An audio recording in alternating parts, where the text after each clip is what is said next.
Athlos Academies at Homecourt. I'm a senior school finance manager here, and today I'm going to read one of my favorite books when I was a kid, Cloudy with a Chance of Meatballs. Cloudy with a Chance of Meatballs, written by Judi Barrett and drawn by Ron Barrett.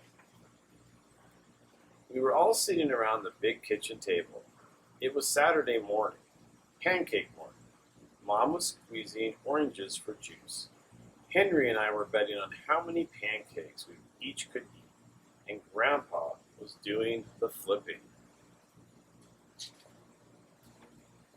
Seconds later, something flew through the air, headed toward the kitchen ceiling, and landed right on Henry. After we realized that the flying object was only a pancake, we all laughed, even Grandpa. Breakfast continued quite uneventfully. All the other pancakes landed in the pan, and all of them were eaten, even the one that landed on Henry. That night, touched off by the pancake incident at breakfast, Grandpa told us the best tall-tale bedtime story he'd ever told. Across an ocean over lots of huge bumpy mountains, across 3 hot deserts and 1 smaller ocean, there lay the tiny town of Chew and Swallow.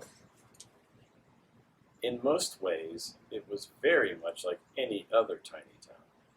It had a main street lined with stores, houses with trees and gardens around them, a schoolhouse, about 300 people, and some assorted cats and dogs. But there were no food stores in the town of Chew and Swallow. They didn't need any. The sky supplied all the food they could possibly want. The only thing that was really different about Chew and Swallow was its weather.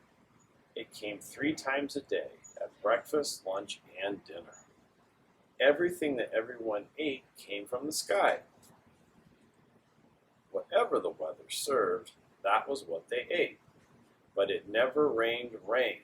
It never snowed snow, and it never blew just wind. It rained things like soup and juice. It snowed mashed potatoes and green peas, and sometimes the wind blew in storms of hamburgers. The people could watch the weather report on television in the morning, and they would even hear a prediction for the next day's food. When the townspeople went outside, they carried their plates, cups, glasses, forks, spoons, knives, and napkins with them.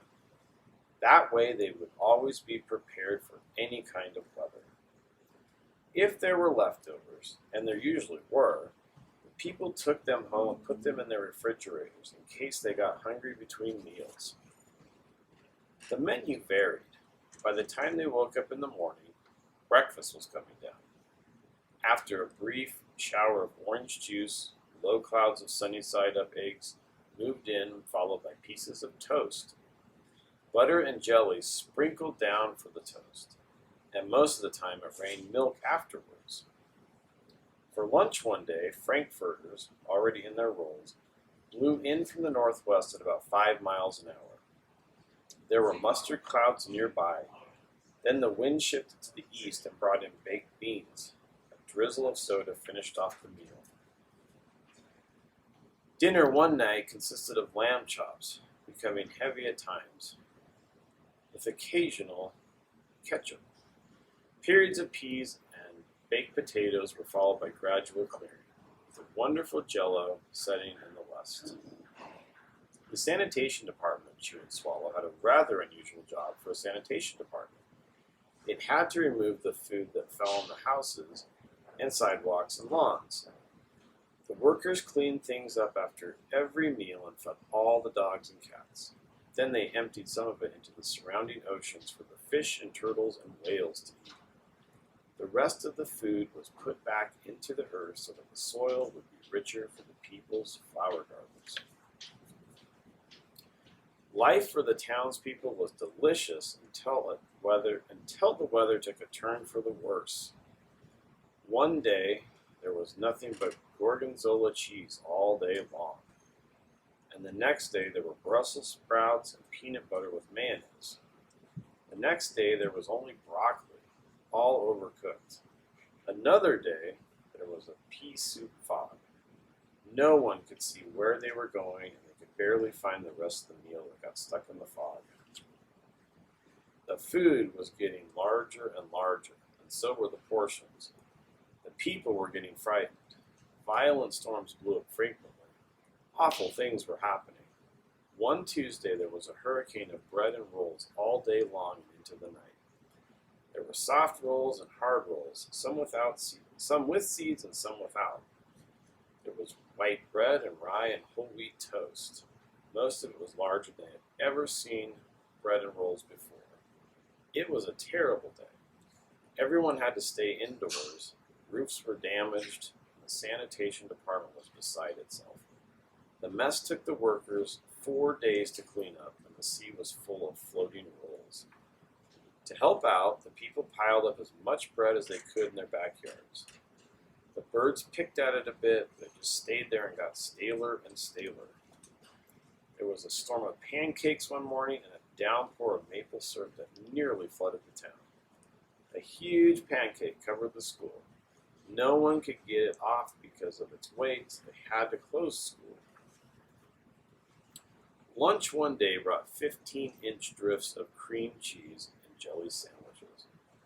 Everyone ate themselves sick, and the day ended with a stomachache. There was an awful salt and pepper wind accompanied by an even worse tomato tornado. People were sneezing themselves silly and running to avoid the tomatoes. The town was a mess. There were seeds and pulp everywhere. The sanitation department gave up. The job was just too big. Everyone feared for their lives. They couldn't go outside most of the time. Many houses have been badly damaged by giant meatballs. Stores were boarded up and there was no more school for the children. So a decision was made to abandon the town and chew and swallow. It was just a matter of survival. The people glued together the giant pieces of stale bread sandwich style with peanut butter, took the absolute necessities with them, and set sail on their rafts for a new land. After being afloat for a week, they finally reached a small coastal town which welcomed them. The bread had held up surprisingly well enough for them to build temporary houses for themselves out of it. The children began school again, and the adults all tried to find places for themselves in the new land. The biggest change they had to make was getting used to buying food at a supermarket. They found it odd that the food was kept on shelves, packaged in boxes, cans, and bottles. Meat that had to be cooked was kept in large refrigerators. Nothing came down from the sky except rain and snow. The clouds above their heads were not made of fried eggs. No one ever got hit by a hamburger again. And nobody dared to go back to chew and swallow to find out what had happened to them, because they were too afraid. Henry and I were awake until the very end of Grandpa's story. I remember his goodnight kiss. The next morning we woke up to see snow falling outside our window. We ran downstairs for breakfast and ate it a little faster than usual so we could go sledding with Grandpa. It's funny, but even as we were sliding down the hill, we thought we saw a giant pat of butter at the top, and we could almost smell mashed potatoes. The end. I hope you enjoyed Cloudy with a Chance of Meatballs.